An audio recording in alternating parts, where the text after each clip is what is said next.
Could a quiet agreement with Iran actually bring relief to the global economy and stabilize one of the world's most vital waterways? It sounds almost unbelievable, but a former top defense official is making the case that a new understanding between the U.S. and Iran could do just that. Before we dive into this potentially groundbreaking development, if you want to stay on top of everything happening in U.S. politics, hit that subscribe button right now and leave a like. It really helps this channel grow and ensures you don't miss out on crucial updates like this one.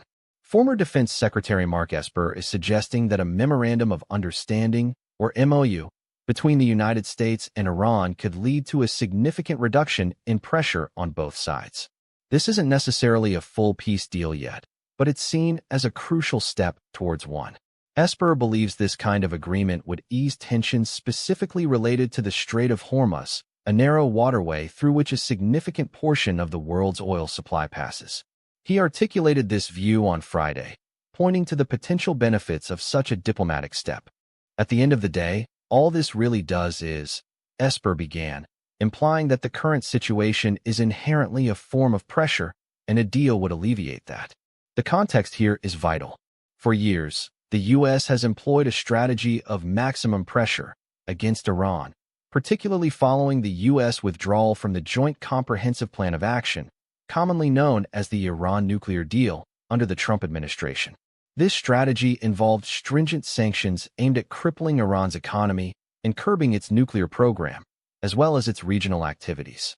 However, this approach has had its own set of consequences. For Iran, it means economic hardship, which can lead to domestic instability and increased regional assertiveness as a means of projecting power and deterring further aggression. For the U.S. and its allies, it means a constant state of heightened tension in a volatile region, the risk of proxy conflicts, and the persistent threat of disruption to global energy markets. The Strait of Hormuz, in particular, has been a flashpoint. Iran has, at times, threatened to close or disrupt shipping through the strait, which would have catastrophic effects on global oil prices and supply chains. Esper's argument suggests that a successful MOU, paving the way for eventual broader peace talks, would fundamentally alter this dynamic. By lifting the direct pressure, both nations might feel less compelled to engage in actions that provoke the other. For Iran, a reduction in sanctions or the easing of economic pressure could temper its need for aggressive posturing.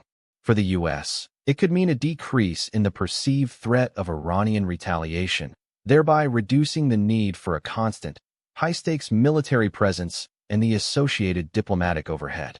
The key phrase here is pressure on both sides. It implies a recognition that the current approach, while perhaps intended to exert control, has created a feedback loop of tension and countertension.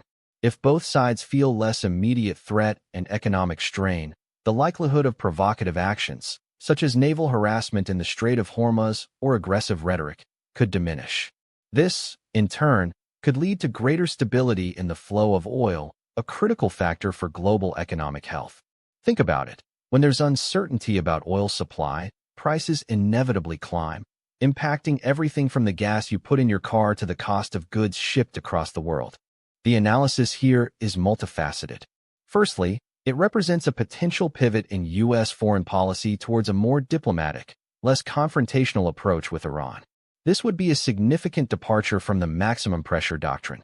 Secondly, it directly addresses the economic anxieties of nations worldwide.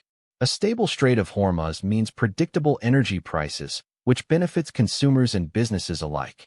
Thirdly, it raises questions about the effectiveness of sanctions as a primary tool of foreign policy. Esper's suggestion hints that diplomacy, even through an MOU, might offer a more sustainable path to de-escalation and stability. Who is affected by this? Everyone.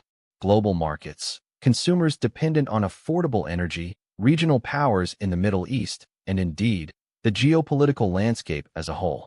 If this MOU leads to a de-escalation, it could allow for greater focus on other pressing international issues. Conversely, if the agreement fails or is perceived as a sign of weakness, it could embolden Iran or lead to a backlash from hardliners on both sides.